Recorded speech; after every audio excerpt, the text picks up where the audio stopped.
The mirror that remembers. Emma should have known better than to buy anything from the Blackwood estate sale.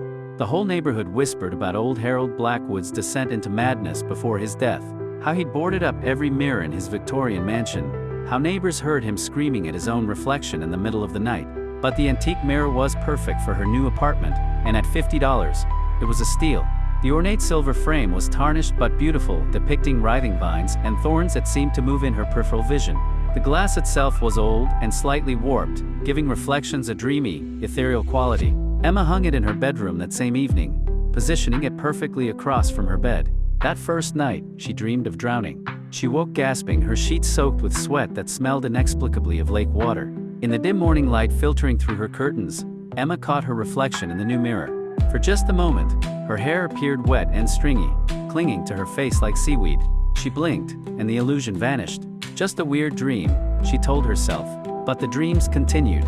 Every night brought visions of dark water closing over her head, of struggling against invisible hands that pulled her deeper. She'd wake with the taste of pond scum in her mouth, and the sound of children laughing echoing in her ears. By the fourth night, Emma noticed something else. The mirror's reflection seemed delayed. She would turn her head, and her reflection would follow a split second later, like a badly dubbed movie. When she mentioned it to her roommate Jess just laughed.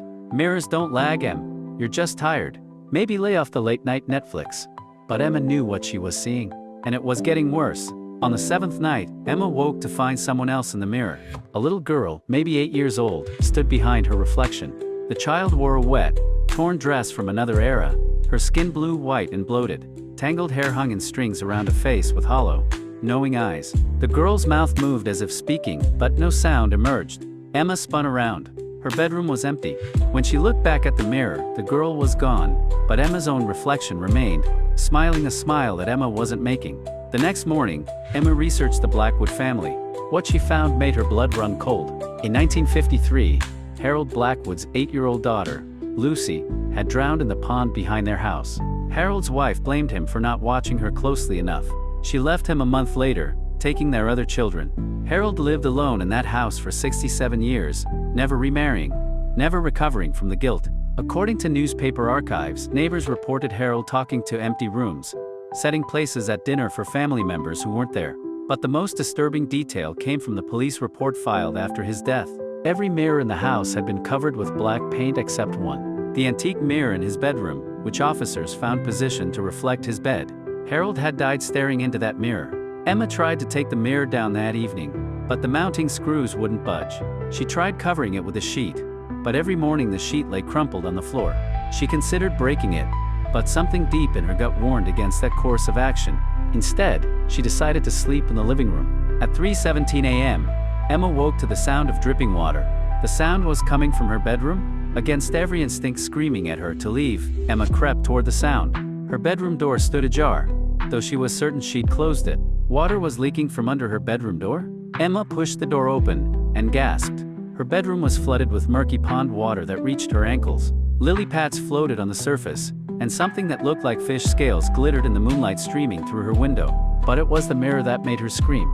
The glass no longer reflected her room. Instead, it showed the bottom of a pond, complete with murky water, rotting logs, and thick weeds swaying in invisible currents. And there, pressed against the glass from the other side, was Lucy Blackwood. The dead girl's mouth opened and closed like a fish gasping for air, her small hands pressed flat against the mirror surface. Behind her, other shapes moved in the murky water, dozens of them, all pressing forward, all trying to reach through the glass. Emma stumbled backward, but the water in her room was rising. It was up to her knees now, and she could feel things brushing against her legs. Living things with too many teeth, and eyes that glowed in the dark. Lucy's mouth formed words that Emma could somehow understand despite the lack of sound. "He promised we could come back. He promised the mirror would remember us all. Every soul that ever looked into it. Every death it ever witnessed. We've been waiting so long to come home." More faces appeared in the mirror, adults now, all with the same waterlogged appearance, all reaching toward Emma with desperate hunger. She recognized Harold Blackwood among them, his eyes wild with madness and guilt. The water was at Emma's waist. She tried to wade toward the door, but her legs felt heavy, numb. Looking down, she saw why thick, rope-like weeds had wound around her ankles, pulling her toward the mirror. "Don't fight," Lucy's voice whispered inside Emma's head. "The mirror remembers everyone. It remembers their fears, their deaths, their souls." And now it remembers you. Emma's reflection in the mirror was changing. Her skin grew pale and bloated. Her eyes sank into dark hollows. Her hair floated around her face like she was underwater. But she was still standing in her bedroom, still breathing air. The mirror was showing her what she would become. Harold understood at the end. Lucy continued. The mirror doesn't just reflect, it collects. Every person who dies while looking into it becomes part of it. Their essence, their memories, their terror, all trapped in the glass forever. Emma tried to scream, but water filled her lungs instead of air. She was drowning in her own bedroom, pulled down by the weight of decades of trapped souls. As the water closed over her head, Emma saw her own terrified face reflected in the mirror's surface, joining the crowd of the dead pressing against the glass. She understood with horrible clarity that this was how Harold had died, drowning in memories and guilt until the mirror claimed him to. The last thing Emma saw was Lucy Blackwood's smile as the little girl finally pushed through the glass and into the room. The next morning, Emma's roommate Jess found the apartment empty except for a note. Had to leave suddenly for family emergency. Keep my security deposit? Don't touch the mirror in my room. Emma but Jess was curious about the beautiful antique mirror. It was probably worth more than Emma's entire month's rent. She decided to move it to her own room.